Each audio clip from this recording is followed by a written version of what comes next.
I would say it's almost similar to like singles ward style. You know what I mean? Yeah. Like you're all there at the same Like Elders Quorum, Relief Society. Yeah. Like when you they kind of like do the, collaborate, yes, exactly. It's just kind of like that same thing. Like you're doing things together. There's events that you're doing together, so you're always there and around people.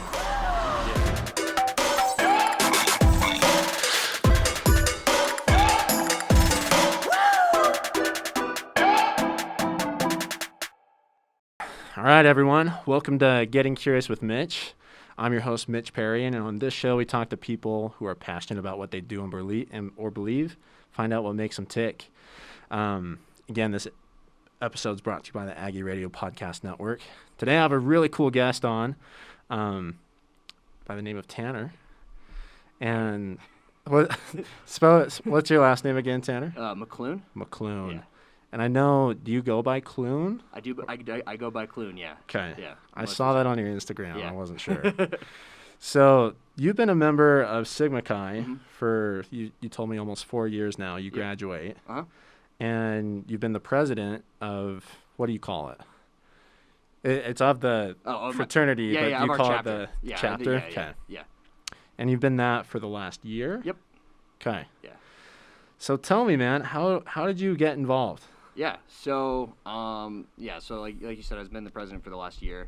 I actually just switched off. I'm no longer the president just this past Monday. So now I don't have a position right now. Okay. So I kind of got into it. So my brother-in-law and my sister both came here to Utah State. She was actually a member of the Alpha Chi sorority, and he was a member of Sigma Chi. So I knew quite a bit about it before coming here. So like I was aware of some of the differences in what it is versus what you might think it is. Sure. So that got me like super interested in joining. So that's just kind of like how I ended up coming around. I just wanted to meet the guys and make sure that I was like cool with everyone. And I met a couple guys that turned out to be like I got really close with them. They became some of my best friends for the next couple of years. So that's kind of like how I kind of decided to join and know about it. But I just learned more about like what they did, what they're all about, and that's kind of just why I thought I wanted to join rather than not join. Oh, that's sweet, man. Yeah.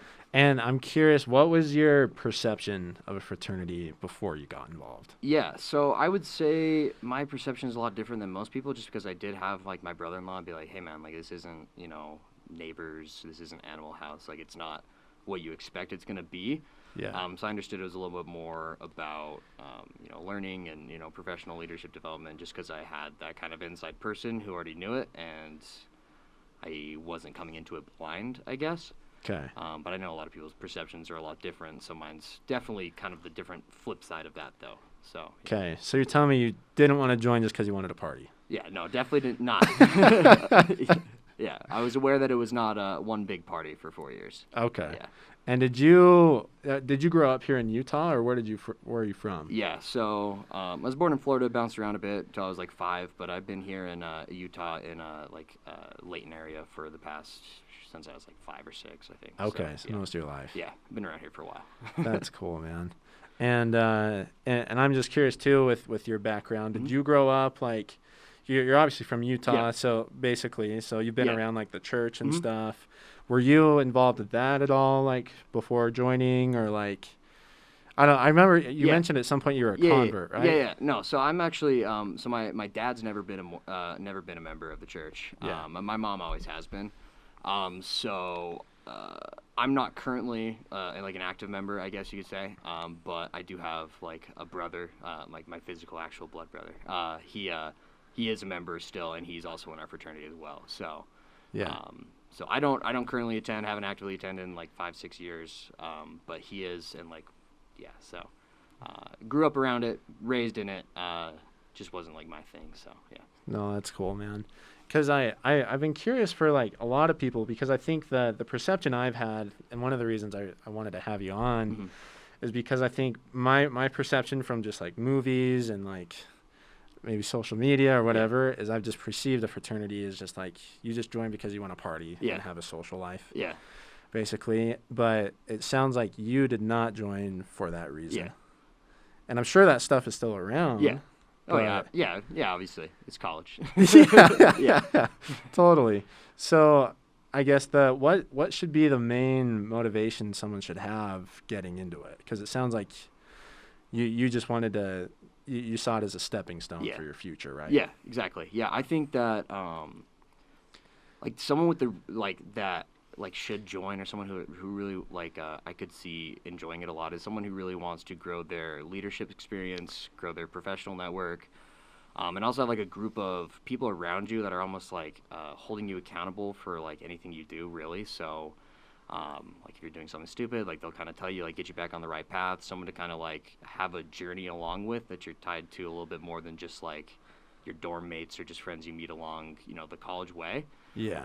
I think that's kind of the people who would really like it. Like if you're someone who wants to come and just party, like I wouldn't recommend it, because there's like 20 times more work than there is like parties and things like that. Like, Serious. like you've got a lot more. There's a lot more stuff that you do actively, like in chapters, and some chapters are different. Some chapters don't do as much stuff like actively with each other, like things like philanthropy events, like different like pledge processes, things like that. Like some other fraternities aren't as like hands-on involved as just like a normal member.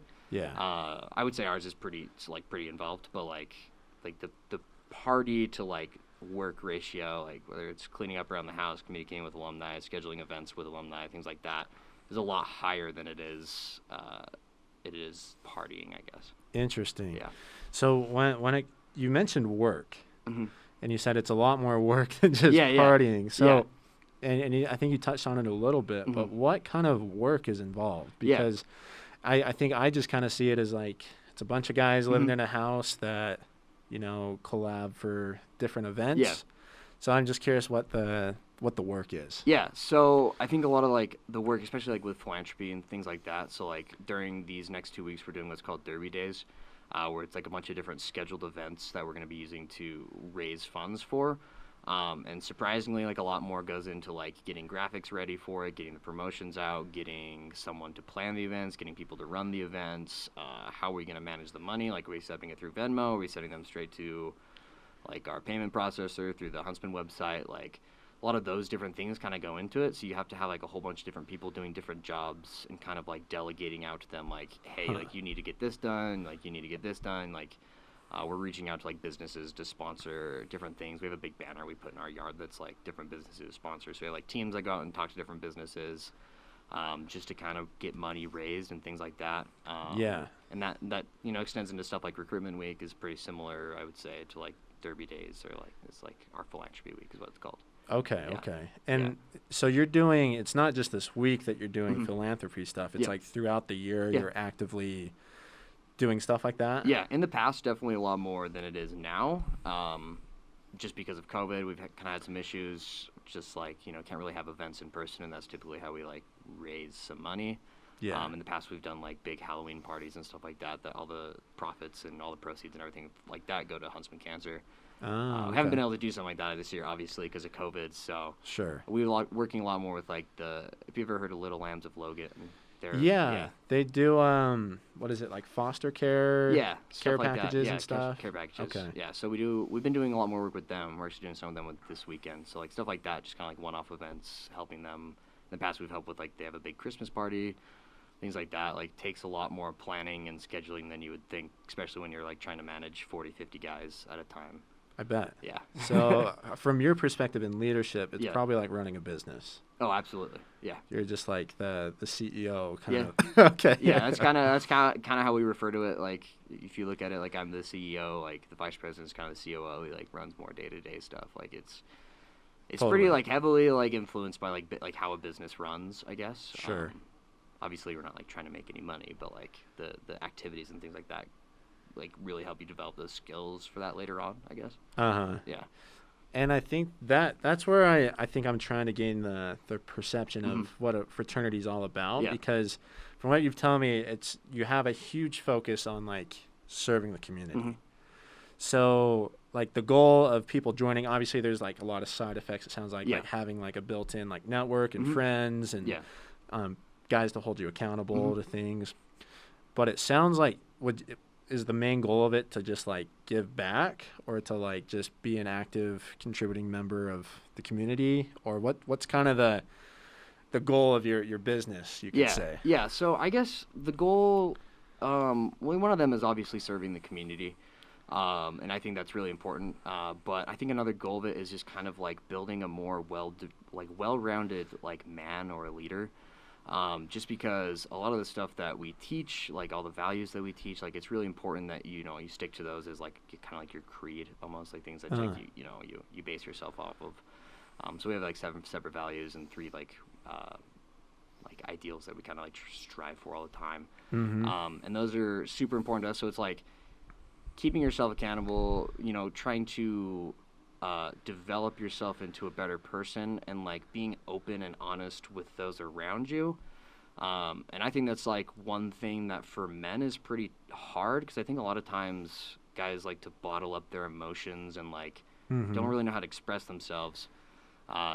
Without like going too much into our like chapter meetings, like we're able to talk to each other in complete private. No one's gonna talk about like what you say. Like if you have something that you really want to get off your chest, like you could talk about it. Like if you're super depressed or things like that. So it's like actually really good for just talking through your emotions and things like that, which is something that's not really seen ever, because it's not something that's like quantifiable. Like you can't just look at it and be like, oh, like, I can see that this person is becoming a more developed person because they're able to talk about their emotions. Like, it's kind of hard to tell that, I guess, from an outside perspective. Like, you really have to be, like, a part of a fraternity, I feel like, to see that. Yeah.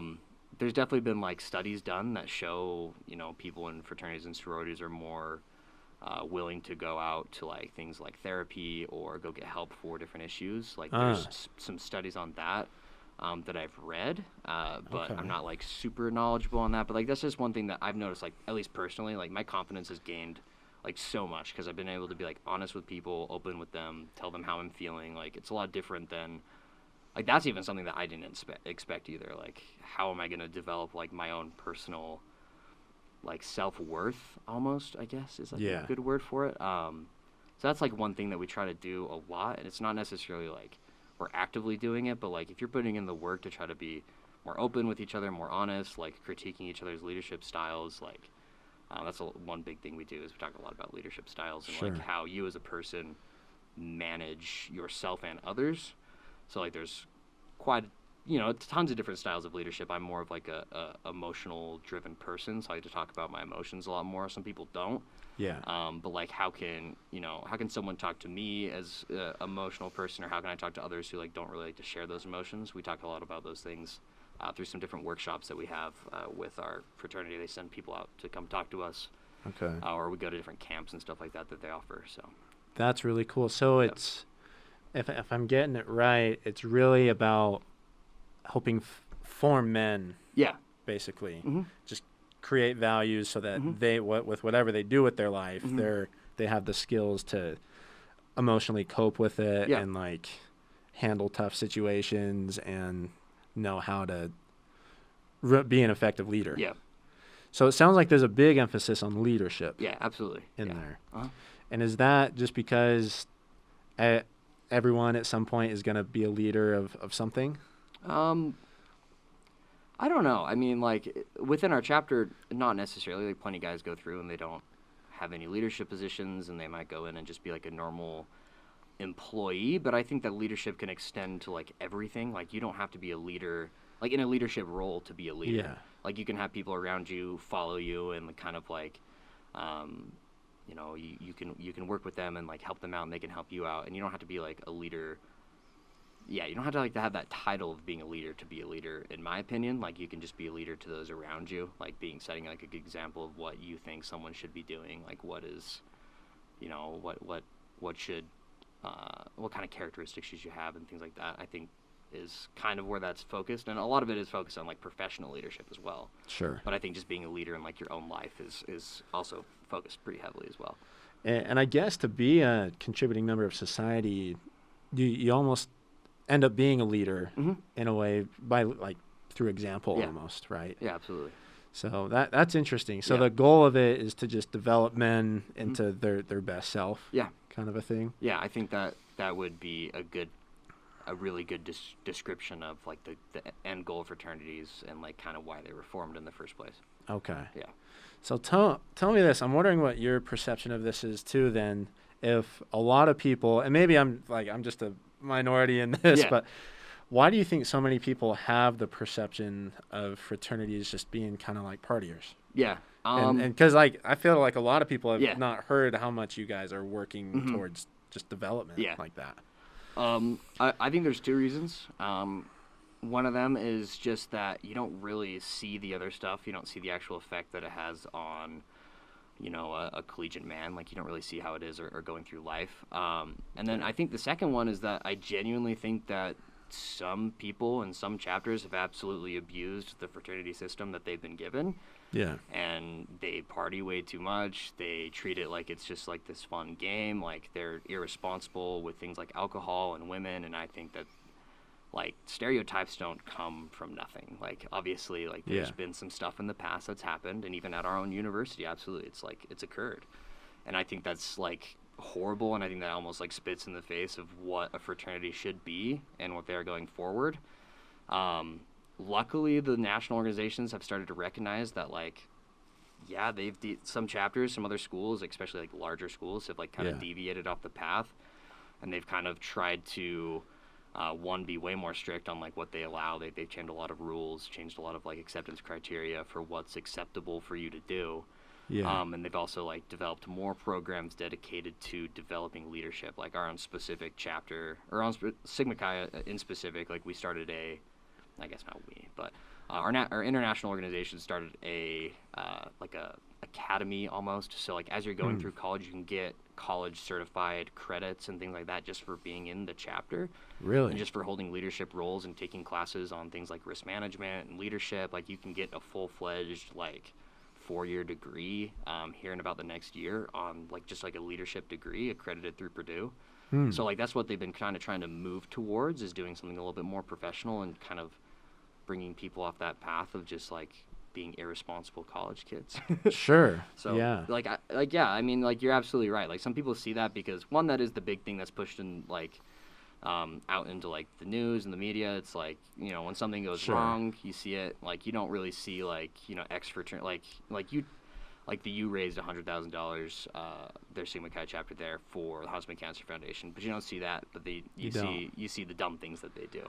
You know what I mean? Like, totally. It's kind of hard to.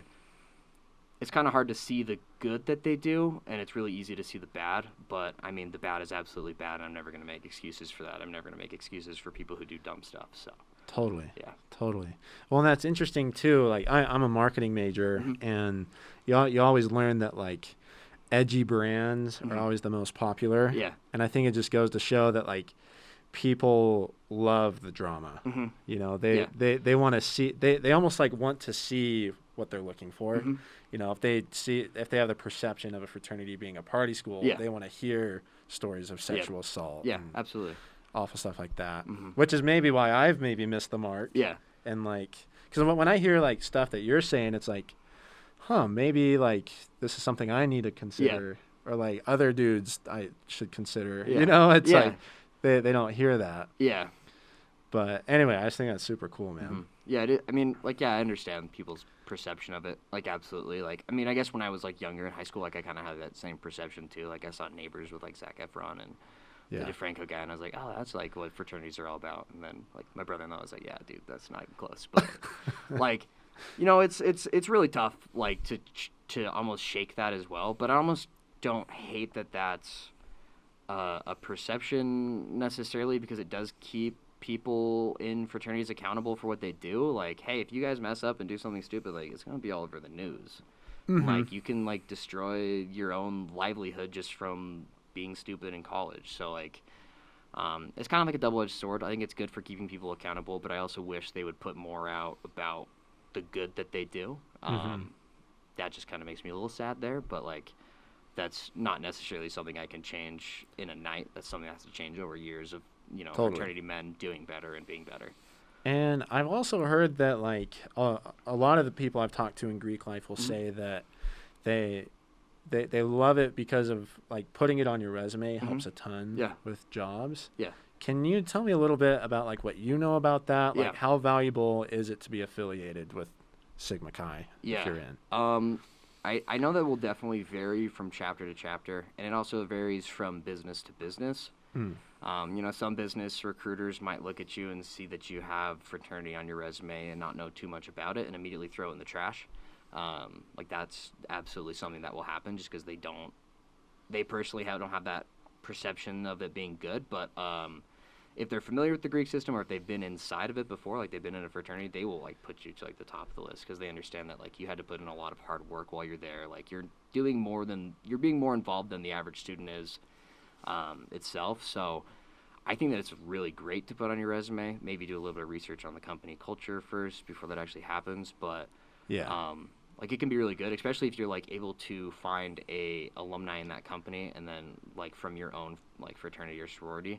They'll absolutely like put you at the top of the stack, like refer you just because they know that you know you hold those similar ideals to them as you do. So they like that a lot, and it also shows that you're able to kind of manage different events and like projects and things like that outside of just school. Like you can absolutely get that experience with things like clubs.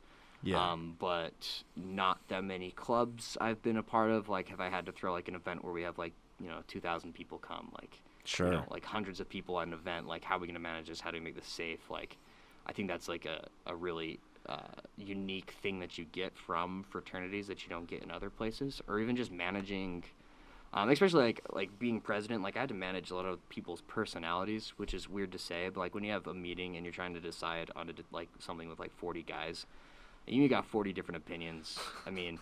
You got a bunch of dudes in a room, like like meetings can get pretty hostile with each other, so you got to understand like how can you keep your head cool. Like I've lost my cool before, yelled at some guys, like everyone yells at each other. Sure. But like how can you take everyone and kind of like form like a cohesive plan or discussion or something like that you can bring everyone together with and kind of like decide on that. And like, I think that's like something that's like super important for things like going through business. Because, like, that's something you're going to have. Like, you're at a table and everyone's got different ideas. Like, how do you take everyone's ideas? How do you compromise with everyone? And how do you, like, push forward a vision that actually matters? So I think I think that's something that, like, people at companies will look at and be like, oh, that's, if they're familiar with it, they'll really like it. And, like, I've been able to talk about that in, like, my interviews.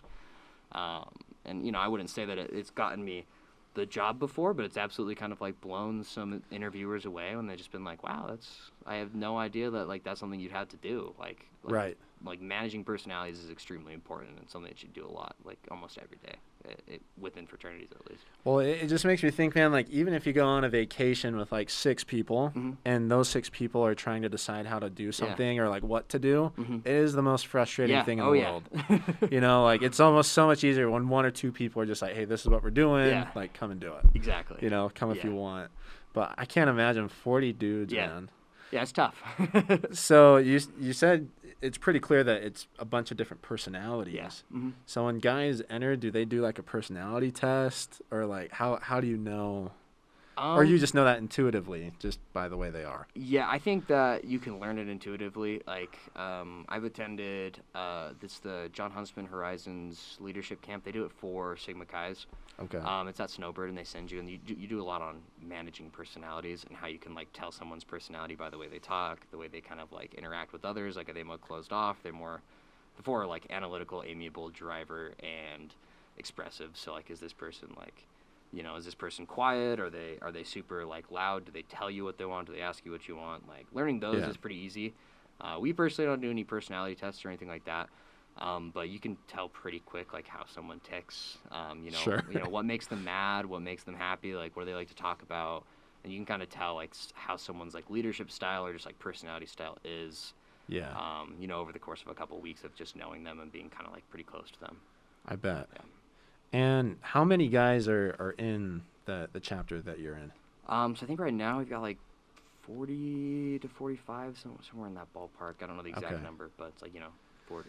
Want to give or take a couple numbers, but it's about 40. Yeah. And is the chapter, is that everyone that's affiliated with it at Utah State right now, or is it just like your graduating class? No, so that's everyone that's affiliated with at Utah State right now. So we are what I would call a mid-sized, smaller to mid-sized fraternity across the board. I know people at the U, they have like upwards of 200 guys in a chapter. Yeah. So they're pretty big. So we're kind of smaller than that, which I personally like better. It's just I know everyone by name. I know what they like to do, things like that. Yeah.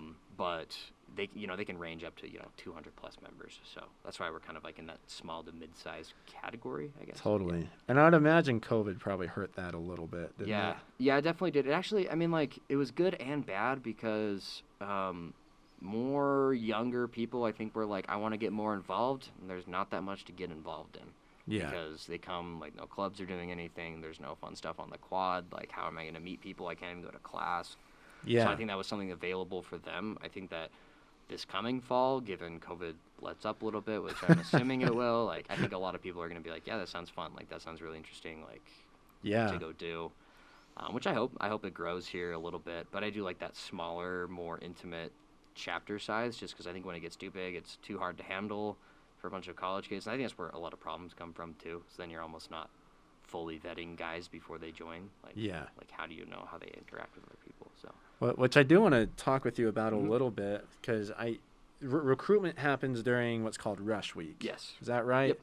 So what's that all about? Like, like what does Rush come from, and like what does that week look like? So Rush Week is typically 4 or 5 days. Sometimes can be up to a couple weeks, like 1-2 weeks, but most of the time it's been in the past about a week. And all the fraternities will just hold like kind of like meet and greets, and then they'll just like play games like we do, like 3-on-3 basketball, poker tournaments, like play Mario Kart, like whatever, like different fun events like barbecue at our house, things like that. Just to kind of, those are more just to get people to come and show up and hang out. And then while you're there, that's when, you get talking to people and like things like that. And then like the chapter will discuss and like offer you what's just called a bid, which is basically like, hey, we want you to become a pledge for our organization. Is that something you want to do? It's like just like a more of a formality kind of thing, just like a piece of paper that says like, hey, we like you. Yeah. Things like that. We think you match our standards in the way that like we think that you're someone that we would want to join our organization. So it's not necessarily a exclusionary thing, because we don't ever judge anyone based on like their what they like to do or like how they are, even like if you're like a quote unquote like weird person or something like sure. Like, we don't care about that. Like we don't care if you're like pretty socially awkward. Like that's not really what we're looking for, at least. Like we judge them based on more of like the content of their character, like how are you at school, like do you have good academics, like that's important for us. We don't want people with like really low GPAs, things like that. So those are kind of like the different characteristics that people look at.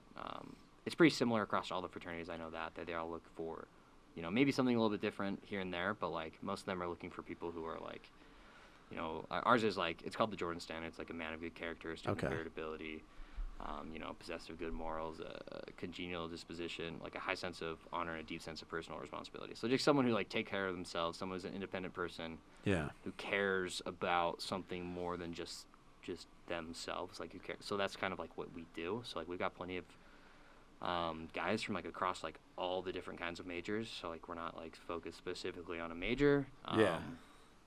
That's just kind of like a rough overview. I mean, you kind of come, you hang out. Here's your bid. Welcome to pledgeship. Like pledgeship is, X amount of time depending on the fraternity. So. Okay. Yeah. So Rush Week is, if I'm getting it right, it's guys who want to show interest in the fraternity. Yep. They come, hang out, kind of get to know the guys who are already in it. Yeah. And then you mentioned like you know a lot of particulars like GPA and things like that. So at some point, do you kind of pull them aside and have like an interview kind of? Yeah. Or absolutely. is it like they submit like a resume, or like So how do you get to know like those values? Because I feel like when I'm at like a party or hanging out, you're not like, hey, so like what are your morals? Definitely. That is a good question. So we personally have like it's like an application almost, where you kind of like put down like what are your hobbies and interests, what like have you held any leadership positions in high school, like were you SBO, did you do sports, like what do you like to do. Kind of like a little section on like why you're interested in joining, like what brought you here, and then like they'll write down their GPA on like an interest form, And then from that, like, we can then, like, know a little bit more about them. And, you know, we'll pull them aside and talk to them almost like an interview style and just be like, hey, like, you know, what brings you out? Like, what are you interested in? You can kind of ask, like, they call them probing questions, I guess, but it's just like, you know, like, oh, I saw you played, you know, you captained the football team. Like, you know, what got you into football? And then, like, why did you like playing on a team sport? And then, like, you know, they'll talk about, well, I really like the sense of, like, community and brotherhood, and I'm really interested in being part of something that's, like, bigger than myself. Like, those are kind of the questions you can kind of, I guess, like, dig out of people just from, like, a normal conversation. And especially when people are coming out for Rush Week, like, we're not just going to be like, hey, man, like, what's up? Like, what are you doing today? Like, we're going to ask them questions that, like, about themselves. Like, try to the best of our ability, assess if we think that they're there for the right reason or not. Like, we've definitely had dudes come up. They're like, oh, we heard you guys have sick parties and everything like that. And, like,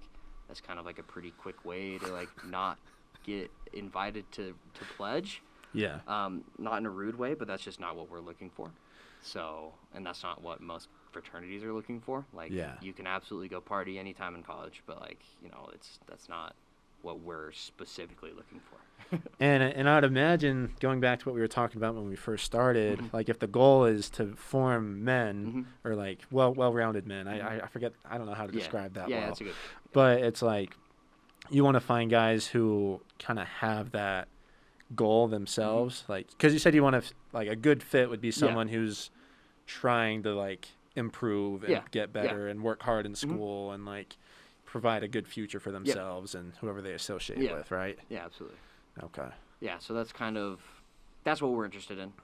Like I said, there's, like, you can just, like, if you ever want to Google it, it's called the Jordan Standard. That's what we assess. It's just seven different characteristics that Jordan Standard. Okay. Yeah, it's out on the internet. It's, like, not secret or anything like that. Just Google images, you'll see a picture of it. But that kind of stuff is just, like, what really piques our interest, what we're really interested in finding in a member, just because we think that's going to produce the best results for someone that we think that we can help, you know, join and, like, develop into a leader. Interesting. Things like that. So, you know, obviously we're not looking for dudes who want to, you know, party all the time. And I don't think any of the chapters are, by the way. Like, I'm not, like... Sure. That's just us. Like, oh, look at me on my high horse. Like, they all are looking for people who fit their own similar standard of man that they want in their organization. Chapters meaning, like, other fraternities? Yeah, yes, other fraternities. Like, Utah State, like the Pikes, the ATOs, SIG Eps. Like, they all have their own, I'm assuming, standard or credence that they want in a person that they're looking for. So, it's like, I know, like, Pikes is SLAG, like, scholars, leaders, athletes, and gentlemen, things like that. So, okay. Yeah. And I'm curious too, as far as sorry, I have like a million questions. All right, cool. But let me do this first. As far as people wanting to show interest and get involved in the fraternity, do they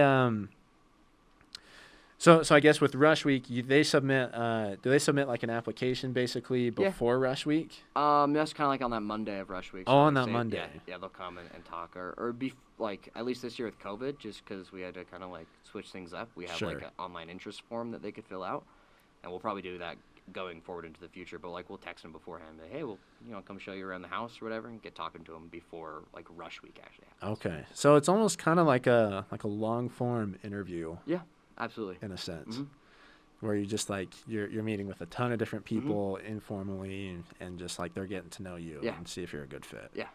That's actually really cool. Yeah. Takes off the pressure. Yeah, a little bit, yeah. And it's kind of fun anyways. Like, we have, like, icebreakers, like, you know, we're playing 3-on-3 basketball or we're playing poker. Like, there's something else to talk about besides that. Yeah. So it's, like, a good, like, I guess, mediator between, like, the awkwardness of meeting someone and, like, talking to them. So, yeah. And it takes off a lot of the pressure. Like, it's not all just at one time. Like, it's over the course of a week. Like, we got to talk to you. So. Right. Yeah. Because you said another big part of a fraternity is, like, having someone to go talk to during a tough time or something like that. Like a network of people who can be there for you. So are most people that are in there, are they, like, pretty bought into that mindset, like, open to just, like, hey, I need a bro talk for a second? Yeah. Or how does that typically work? Yeah, no, absolutely. Like, I mean, pretty much anyone in the house, like, in the house, out of the house, like, if you live in or out, they're totally cool with talking about, like, anything. Like, I mean, like, if you're just like, hey, man, like, I want to talk about some stuff, like, you know, people are going through hard times, like, Someone's always there for you. At least in my experience, like I've always had that. Like I've like had the nights where I'm sitting up like crying to like my brother who's like a next like we have like doors in our house that are like just kind of like sequential, like an apartment building almost. Sure. Like just go knock on his door and be like, hey man, like I'm having a like tough time. Like I've sat up crying to like some people that like I'm not super emotionally close with, but you know, it's just keep talking, and sometimes just stuff lets out, and you know we've got a platform for you to be able to talk about that with everyone at the same time, like that we offer, that like you can kind of get out your like what's on your heart, like what's bothering you, things like that. That's pretty cool. Yeah, it's actually really nice for like if you're going through stuff, like you can tell everyone. You don't have to tell everyone, but then like people know like what's going on. Like people are always around you. Like there's just always someone to be able to like understand what's going through your personal life. Totally. Yeah. And I would imagine like most of you guys are just down to just like be homies, and like you would do that anyway. Yeah. But I am curious if there is some form of like with certain things like confidentiality in some instances. Like if someone's like in a real crazy mess. Yeah. Like, and I imagine like in leadership they probably come and talk to you or something, right? Yeah. Like is there like any measure of that, or is it just kind of like just common sense? Yeah, I mean, like, if someone's, like, in, like, legal trouble or something like that, or, like, say if, like, someone came up to me and they're like, hey, I sexually assaulted somebody, which I've never had, and I hope no one ever has to have that. Yeah. But, like, I'd be like, all right, well, we're going to the police. Like, right. Stuff like that. Like, that's, like, obviously off the table. Like, like, I'm not going to keep that confidential. Like, I'm not going to protect somebody who's, like, breaking the law, like, or something like that, where that's, like, first of all, it's against our values, so it's like that's not okay. So like things like that. So in terms of almost like a lawyer, client, that's not really a thing. Okay. You know what I mean? But like totally. if you some in your personal life, like hey, like my girlfriend broke up with me, like I'm so like I'm so more talks like that are things that like I'm more talking about with things like that. Like if someone's like talking about like stuff that they like they've done or whatever, like. I have never really heard anyone talk about that, like, legally, but, like, like, that's something that, like, I see as a red flag, and someone needs to be told about that, like, absolutely, like, any day. Totally.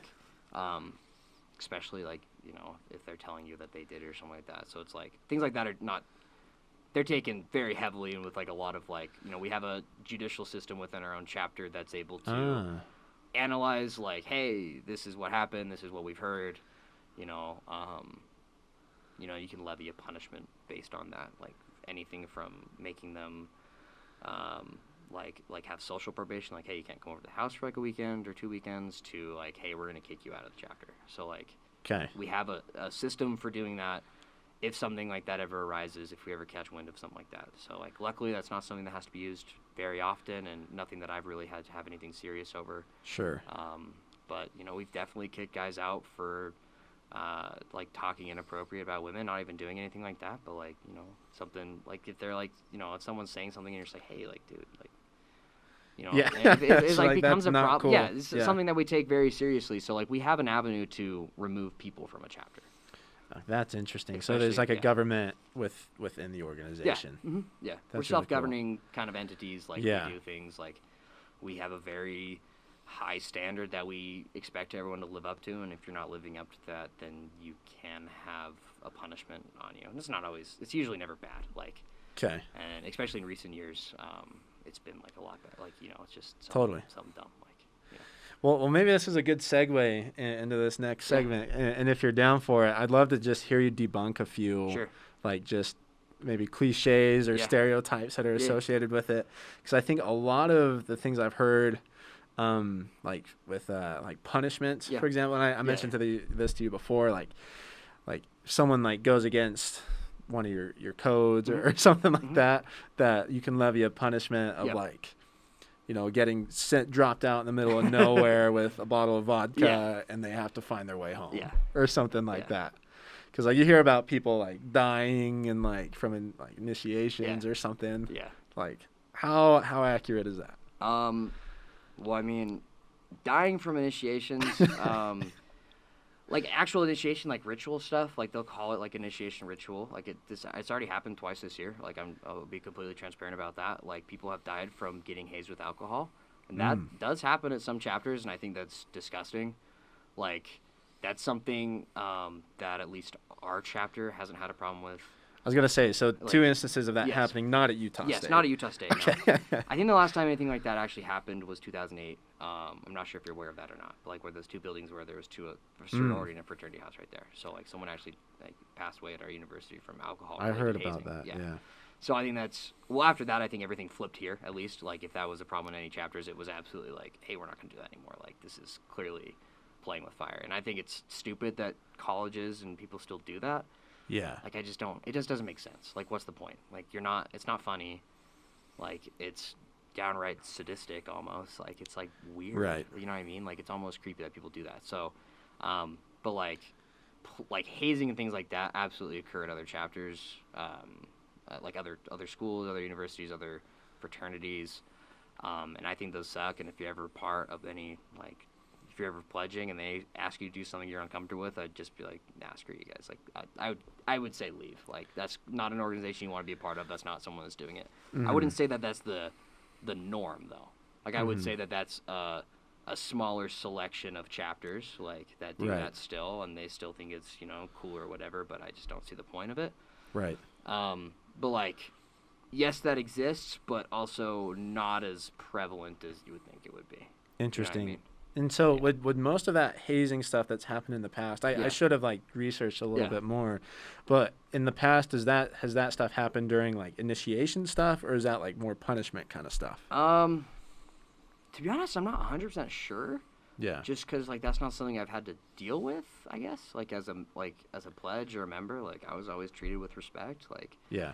Like, my pledgeship was more focused on, like, learning about the fraternity and learning about, you know, different introspective processes, like who I am as a person. Like, not. Yeah.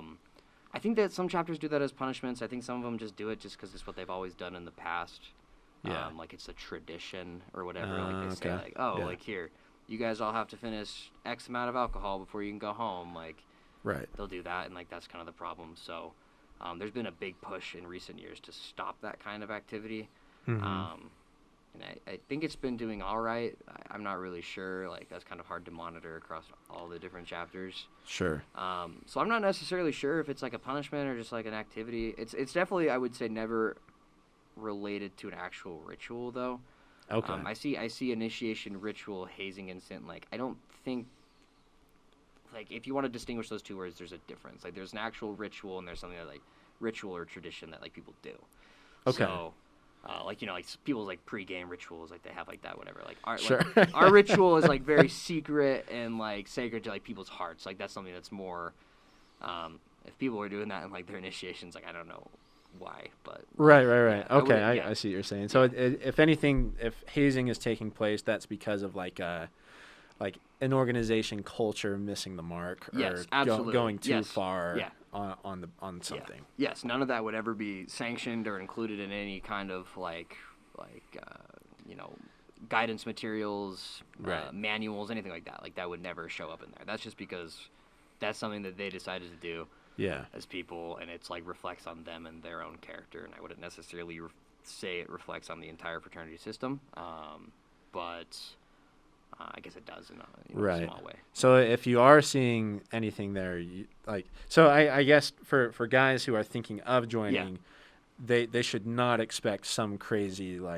hazing challenge that they're going to have to face to get in. No, not with any Utah State chapters. I would I don't think that something occurs here. Our community is pretty tight knit, and like everyone hears everything that's going on. So I wouldn't say here. I can't say for sure about other universities, but if like someone does ever decide to join and they're not treating you with respect, that's not an organization you should be a part of. 100%. But people still join, obviously at other places, and I think that I think that the membership of fraternities is now rising again, and I'm hoping that's due to people understanding that their practices are harmful and they've changed them over time. Yeah. That's what I'm assuming, and I'm hoping the best for. And I really hope things like alcohol using is stupid. That's just, it doesn't even make sense. It's just dumb.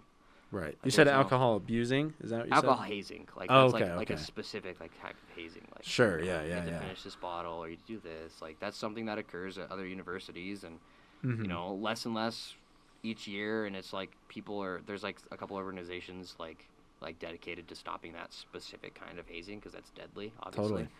Totally. But like that's like a dark mark on fraternities, and that's like when people are like, "Oh, you're in a fraternity," like I don't like that, and I'm like, I can understand that because like you've seen stuff out there in the world Sure. that sucks. Like it's just that's how it is. Like Yeah. I can't control other people at other universities, unfortunately, but Yeah. I think for the most part across the board, they're a lot different than you would expect. Okay. Interesting. And I'm also curious, like with guys who are interested in joining. I mean, just from my experience, right? Because Yeah. like I'm a very active member of the church. Yeah. Right. Is there a place for guys kind of like in my boat? I mean, you're very familiar with those standards, Yeah. right? That like maybe Yep. don't have an interest in drinking. Mhm. Like I personally wouldn't mind going to a party and Yeah. like having fun. Yeah.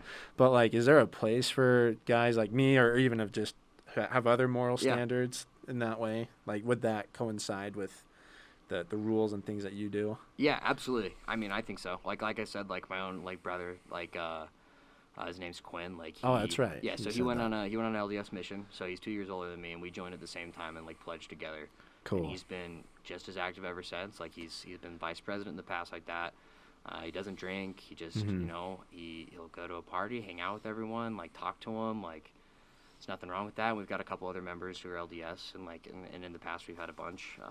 And like I think there's absolutely a place for it. Like if that's what you like, is your moral like the morals of fraternities align very closely with the standards and things like that, especially like the LDS Church. Mm-hmm. I can understand why members might not want to be around it, like absolutely, because that's like something that you don't want to be around, like people drinking, things like that.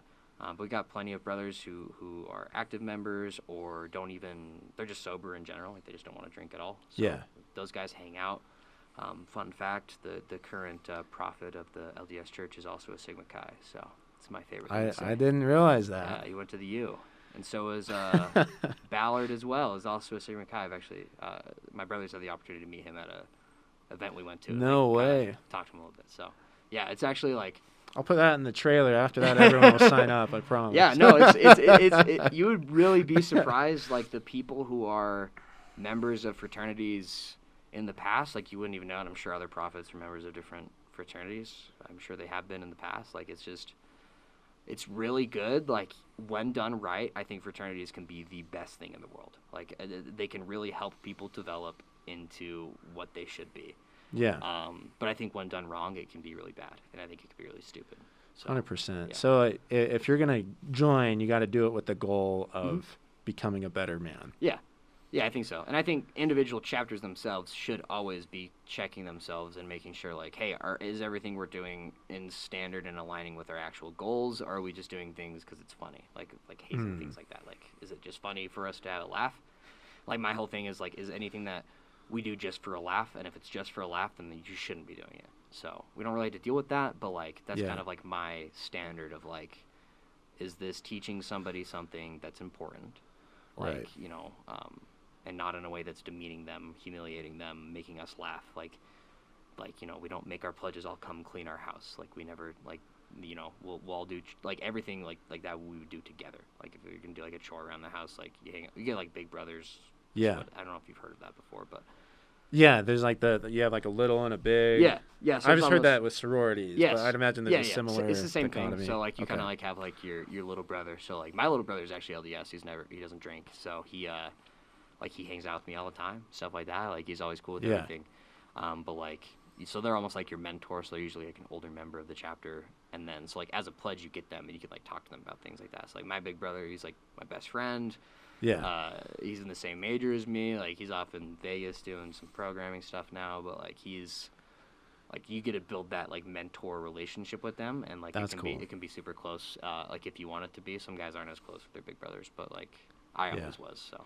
And is that randomly assigned, or is that, like, leadership chooses those, makes those assignments? It's kind of like if you meet that guy during rush week and you kind of click with them, like, and you, like, say, hey, like, that, like, kind of, like, put your picks down, things like that. So, yeah, it's not necessarily randomly assigned. It can be sometimes, but sometimes it's like you meet someone that you really enjoy, so that's who you want to talk to. Yeah. That's really cool, man. Man, that I feel I wish I had like 2 more hours to keep asking questions. We got a few minutes left. Okay. I guess with fraternities, Mm-hmm. how many okay, this is what I wanted to ask. So Yeah. we were talking beforehand with fraternities and sororities. You said Yeah. there's a pretty big difference Yeah. between the two. Yeah. Sorta. Yeah. Or what did you kind of mean I would by say that? there's just a difference in I don't know if culture's the word. Mhm. Like they're very like there's similar there's similarities and there's also differences.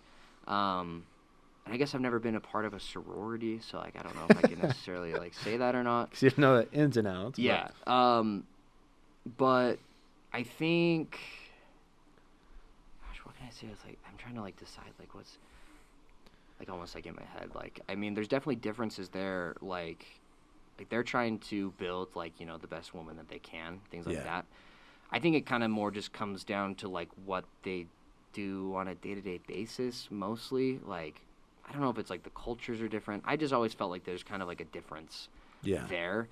It's not a bad difference at all, but I just think that there's almost like a difference maybe in like function or like how people talk about things, and like definitely Okay. like with fraternities, and I think it might more come on the fraternities end. Like you kind of have like that bro idea and things like that. Like that's kind of Sure. something like you want to hang out with the boys Yeah. like all the time, like things like that. It's kind of like where that difference comes, and then like how does that build different leaders across the two different organizations, like, you know, so that's kind of like where it's like almost like hard to like identify the exact differences. No, I I should have bet. actually sat down and Well, maybe chose those out. here's a better question, Yeah. like, because I know you guys kind of work hand in hand Yeah. with a lot of Yeah. things. You do a lot of collaborations, Yeah. or like, I don't know if you call them like get-togethers, Mhm. or what are like a lot of the things that you guys do together? Yeah, so we have these things called like socials, which are usually just like during the week. It's like, hey, you know, we're all gonna go play volleyball or whatever. You kind of schedule something just for almost like an avenue to like meet people in the different organizations like across, and kind of get better friends with them. We also do like philanthropy stuff with each other. Like we usually support each other's like philanthropy. So if I know like Alpha Chi, they raise money for domestic violence awareness. So like we'll help them raise money for that. They help us raise money for Huntsman Cancer. Like those kind of things go pretty hand in hand since we do those a lot together. And like it's just kind of where your friends almost come from like the, you know, like you just kind of like in that community together. You're all kind of familiar with the Greek lifestyle, you know, stuff like that. Bet. So like that's kind of just something that kind of brings people together there. Sort of like I guess like that's kind of like the similarities. That's where they like cross over a lot. And I'm curious too, just like the inner culture with it. Do you find that like a lot of, you know, green like frat boys, sorority girls, do they end up dating too? Like hanging out that much? Do you see a lot of that happening? Yeah, no, there's definitely a lot of that. Just because that's kind of who your friend pool is at that point.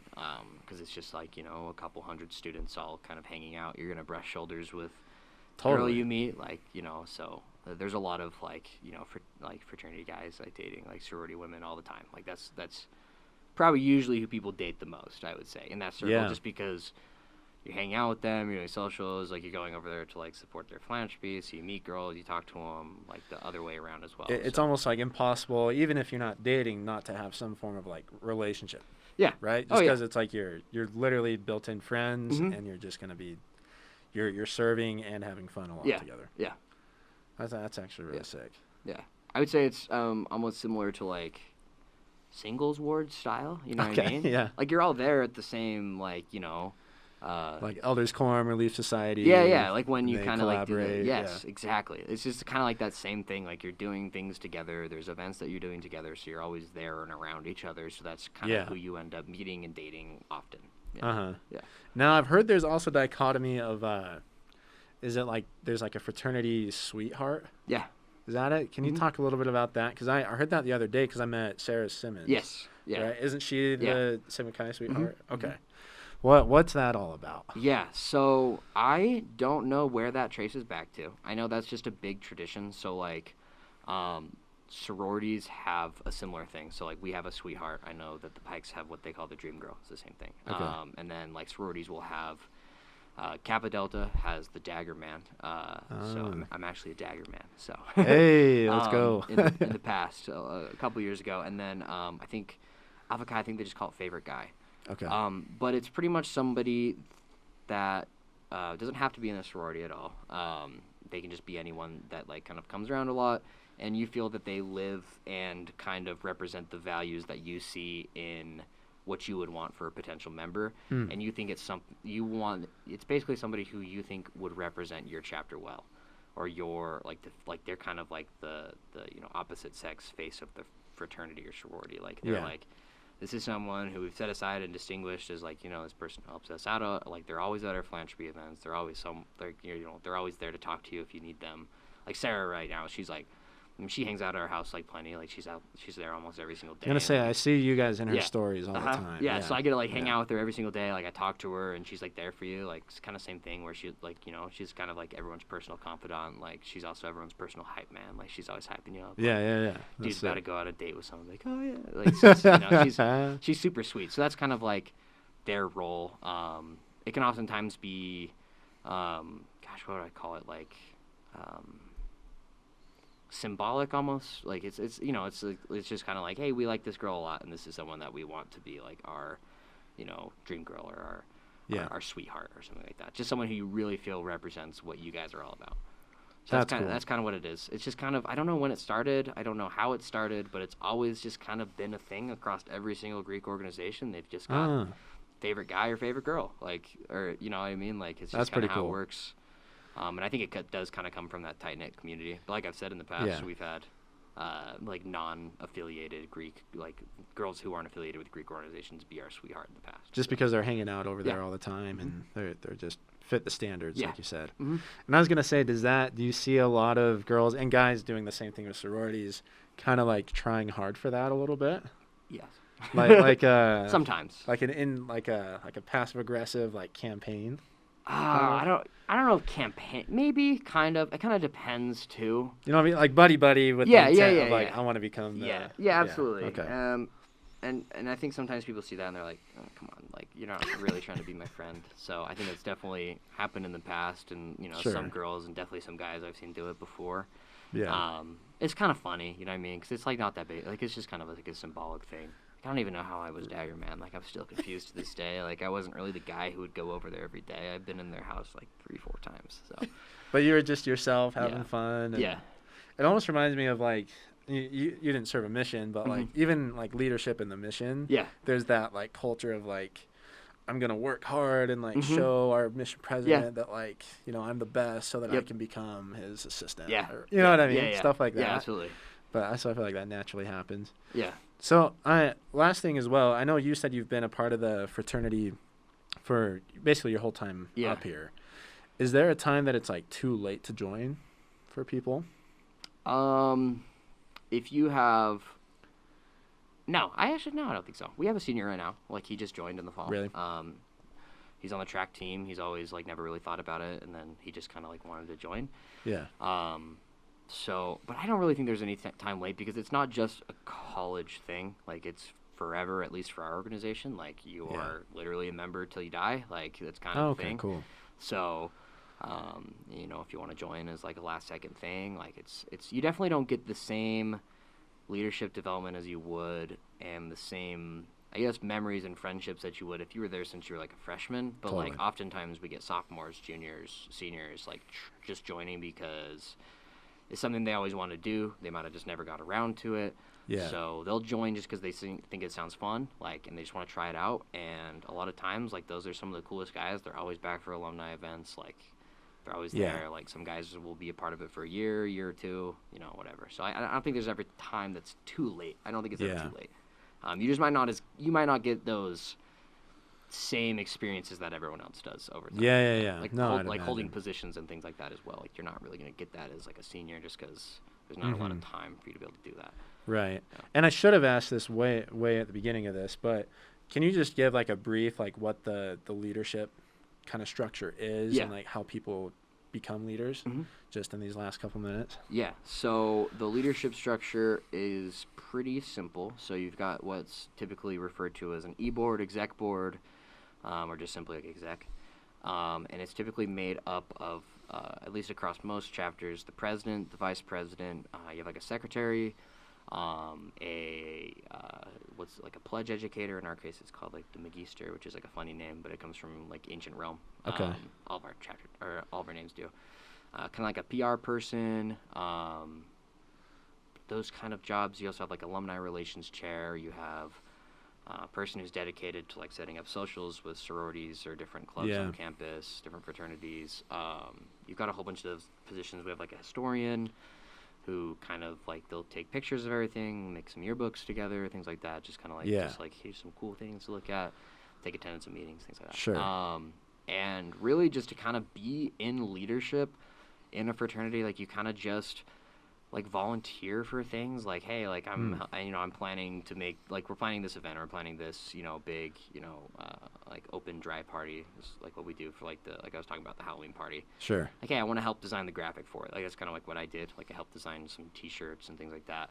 Yeah. And then like people saw that like I was interested in holding a position. Like, you don't run for a position in our chapter specifically. Like, you kind of just like, people around you will nominate you if they think that is something that you would like or be a good fit for. You can like decline the nomination if you want, but we typically do not put ourselves like out there being like, hey, I want to join, like, or like I want to be a position, like, you can talk to people, but like you don't do that in voting meetings. So that's kind of the way it goes. And like, if you're someone who's seen as like trustworthy, you're efficient with your time, if you're someone that's like really reliable, typically you'll move up into other positions like vice president, president, the pledge education, which is like, you basically just hang out with all the pledges all the time and like teach them all the different things, like what you're all about. Those kind of positions are like what you call like higher positions, like top 7 positions of what they're called. So those are kind of like the ways you, I guess, quote unquote, move up. But I always say the best position is the house is just being a brother, like being there, showing up for activities, just helping out wherever you can. Things like that. Literally just being a bro. Yeah, just being a bro. being there for your brothers, I think is extremely important. That's super cool. And I actually like that a lot, like that there's no campaigning, because it means like in voting meeting, people are voting for people who are like, you've shown, whoever's chosen as a leader has shown that in like, by like literally who they are like at all times, right? Whether that's like planning things or hanging out or like, it's not like you made a bunch of good speeches. It was like, this is you, and you literally are the best fit because I know everything about you. It's different across our organizations. Some organizations, they campaign, they run for it. Some don't, some do. Like, and it's different across like other Sigma Chi chapters as well. It's like super, cool, man. Well, Tanner, McClune, thanks so much for coming on, man. Like I said, I wish I had more time to talk with you. Yeah, of course, dude. And I guess I should ask too, as the one who's graduating and is. What do you call a well-rounded Sigma Chi now? Yeah. What are your plans now? Graduating. So I accepted a job down in Salt Lake doing financial operations. So I'll be moving down to Salt Lake here within a couple weeks, I guess, to go do that. I mean, it's fully remote, but I just want to live in Salt Lake. But it's based out of Salt Lake. Totally. Yeah. Well, that's awesome, man. Well, good luck to you. Yeah. Thank you. That's awesome. Thank you. And I guess for people who are looking to like reach out or just kind of like learn more about Sigma Chi, what's a good place for them to go, or is there an Instagram account? So ours is Sigma Chi Gamma Kappa. That's our Instagram account. If you go to sigmachi.org, you can read about just about everything I've talked about. Like, it's all on there. It's just, there's a whole bunch of information on there. Resources and everything like that. Super interesting stuff if you want to like dive deep, read a little bit more about the history of things and how it started. Cool. Yeah. Awesome. Well, Tanner, thanks again for coming on. Of course. And for those listening, if you're just listening, make sure you check out the YouTube channel if you want to see what Tanner looks like with a mask on.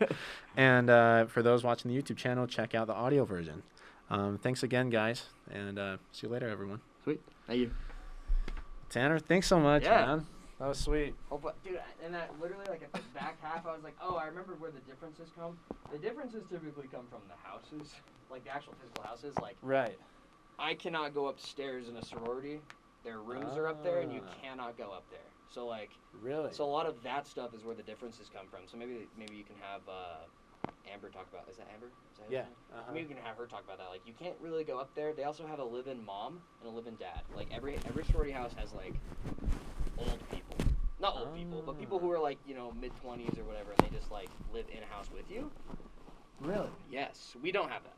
So they're like okay, you said like mom or dad? Yeah, well, they're usually a married couple always, and they